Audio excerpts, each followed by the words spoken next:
Good morning my dear student. एक बार फिर आप लोगों का आरबी स्टडी सेंटर में हार्दिक स्वागत है, अभिनंदन है। आज मैं आप लोगों के लिए कक्षा 10 गणित प्रश्नावली 12.1 का प्रश्न नंबर 6 है।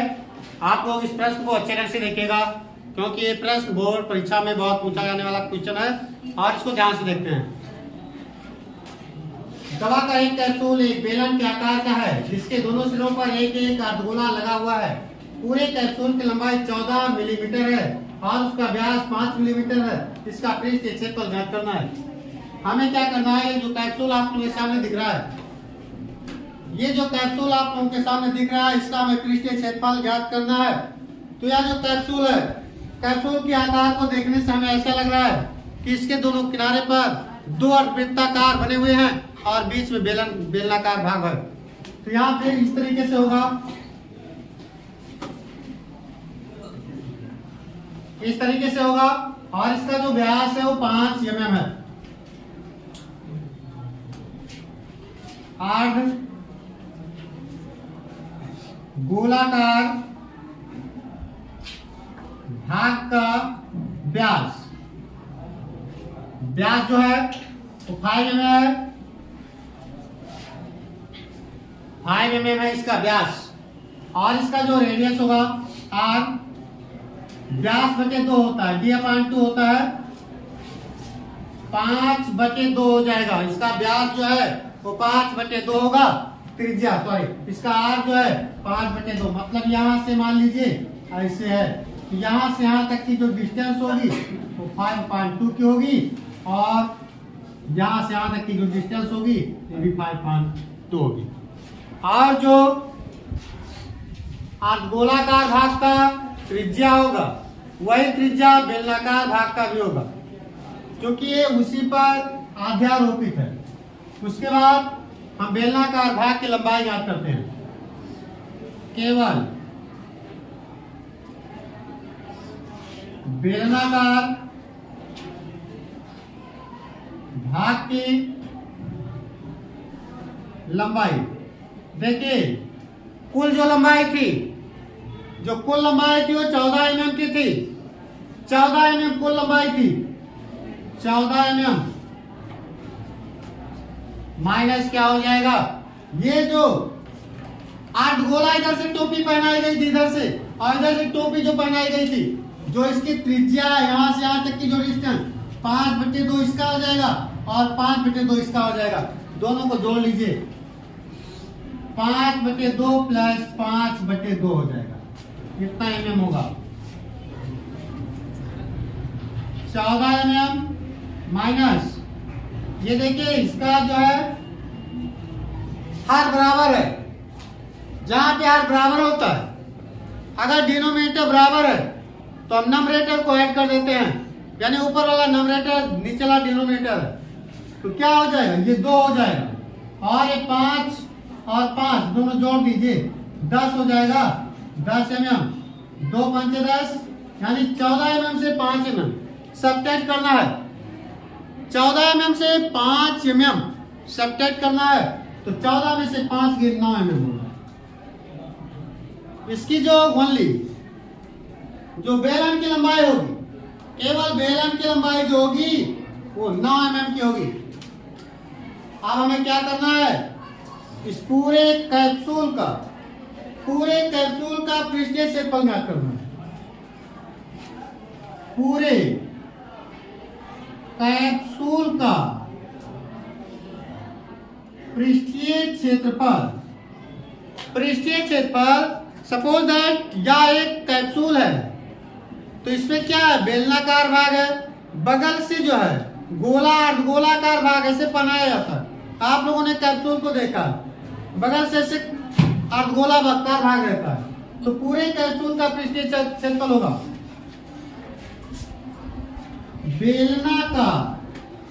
बेलनाकार भाग का पृष्ठीय क्षेत्रफल, बेलनाकार भाग का पृष्ठीय क्षेत्रफल प्लस 2 गुणे अर्धगोले का पृष्ठीय क्षेत्रफल, अर्धगोले का पृष्ठीय क्षेत्रफल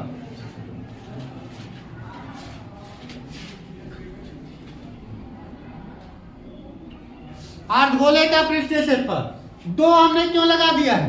क्योंकि जो बेलनाकार भाग कैप्सूल था उसके दो तरफ से अर्धगोलाकार भाग पहनाया गया था, दो तरफ से, इसलिए यहां पर 2 हो गया है। अब देखिए बेलनाकार भाग का पृष्ठीय क्षेत्रफल बेलना, इससे पहले अगर आप लोगों ने हमारा वीडियो देखा होगा तो उसमें बेलन से संबंधित और गोले से संबंधित मैंने आप लोगों को फार्मूला बताया था। ये होगा 2 पाई आर एच प्लस इसका जो होगा 2 गुणे अर्धगोले का पृष्ठीय क्षेत्रफल, गोले का पृष्ठीय क्षेत्रफल 4 पाई आर स्क्वायर होता है और अर्धगोले का 2 पाई आर स्क्वायर होता है, 2 पाई आर स्क्वायर। इसमें क्या काम करते हैं? 2 पाई आर कॉमन ले लेते हैं तो बचेगा h plus 2 pi r common है तो 2r बचेगा, 2 बचेगा और एक आर यहाँ पे बचेगा। 2 गुणे इधर देख लीजिए, पाई का मान 22/7 है और इसका जो r है, r जो है 5/2 है। इसका आंसर पाई में भी आप लोग दे सकते हैं, इसका आंसर पाई में भी दे सकते हैं। चलिए लगाते हैं, अगर जरूरत पड़ी तो पाई में रखेंगे, नहीं तो नहीं रखेंगे। 2 पाई गुणे r 5/2, यह जो इसका है 9 है प्लस 2r है, r 5/2 है, इससे कैंसिल हो गया, इससे कैंसिल हो गया, ये 5 पाई हो गया, 9 5 14 हो गया, 14 5 70 पाई, यम स्क्वायर हो जाएगा।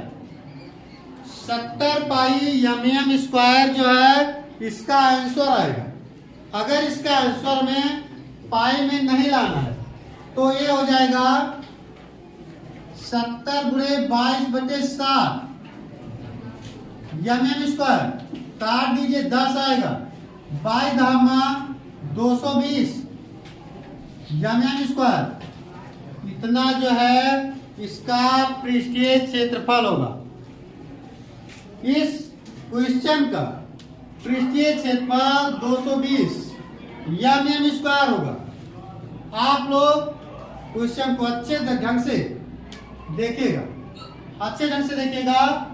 अगर कोई भी दिक्कत होगी तो कमेंट बॉक्स में आप लोग लिख के भेजिएगा। और अगर हमारा वीडियो आप लोगों को पसंद आया होगा तो वीडियो को लाइक कीजिएगा, चैनल को सब्सक्राइब कीजिएगा। और एक प्यारा सा के लिए लाया हूँ प्रश्नावली 12.1 का क्वेश्चन, और प्रश्न संख्या 7 होगा। कोई तंबू एक बेलन के आकार का है जिस पर एक शंकु आधारोपित है।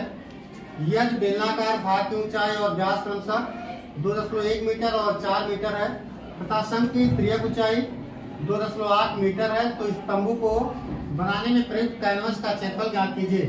साथ ही 500 प्रति वर्ग मीटर की दर से इसमें प्रयुक्त कैनवस की लागत ज्ञात कीजिए।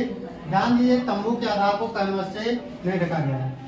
तो क्वेश्चन इस तरीके से आप लोगों के सामने फिगर इसका होगा।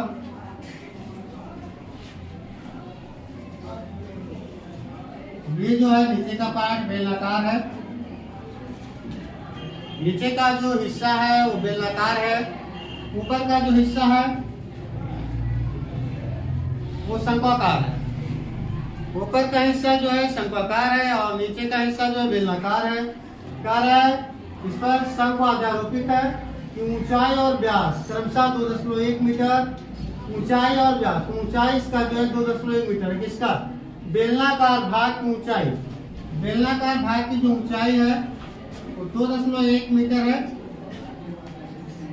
और व्यास क्रमशः 4 मीटर। व्यास जो इसका है ये 4 मीटर होगा, व्यास 4 मीटर है तथा शंकु की त्रियक ऊंचाई 2.8 मीटर है। इस तंबू को बनाने में प्रयुक्त कैनवस का क्षेत्रफल ज्ञात कीजिए। ये जो तंबू है, तंबू को बनाने में कितना कैनवस लगेगा? तो सबसे पहले क्या होगा, इस बेलनाकार भाग का पृष्ठीय क्षेत्रफल होगा और जो शंकु है शंक्वाकार भाग का पृष्ठीय क्षेत्रफल होगा। कैसे हाथों हाथ फिगर होगा। और सबसे पहले देखिए इसमें कितना कैनवस लगेगा। तो बेलनाकार भाग का पृष्ठीय क्षेत्रफल प्लस शंक्वाकार भाग का पृष्ठीय क्षेत्रफल। तो जो बेलन का पृष्ठीय क्षेत्रफल होता है वो 2πr(h) होता है और जो शंकु का पृष्ठीय क्षेत्रफल होता है वो πr(l) होता है। तो इसको ऐसे मिला देंगे इस तरीके से, यानी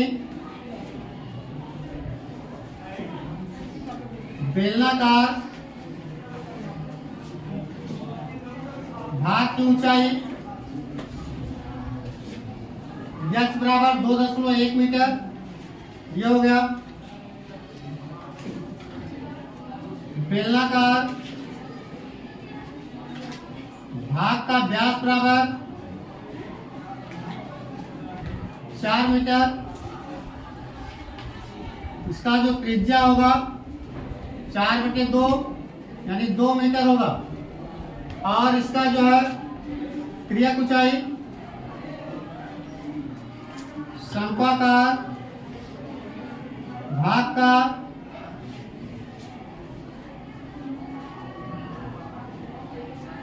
क्रियक ऊंचाई जो है 2.8 मीटर है।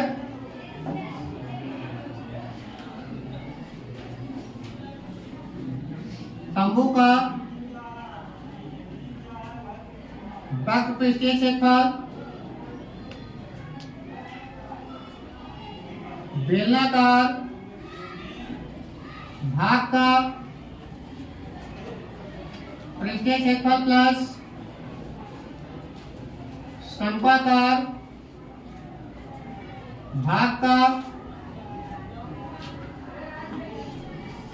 पृष्ठीय क्षेत्रफल ये होता है 2πr(h) प्लस πr(l) हो जाएगा। इसमें से क्या है πr कॉमन ले लीजिए। πr जब हम कॉमन ले लेंगे तो क्या बचेगा 2h बचेगा और l बचेगा। पाई का मान 22/7। इसका जो रेडियस है त्रिज्या 2 मीटर है यहां से यहां तक, ये दोनों का होगा। h जो है 2.1 है, l जो है तिरछी ऊंचाई 2.8 होगी। 22×44 44/7 21×42 4.2 होगा प्लस 2.8।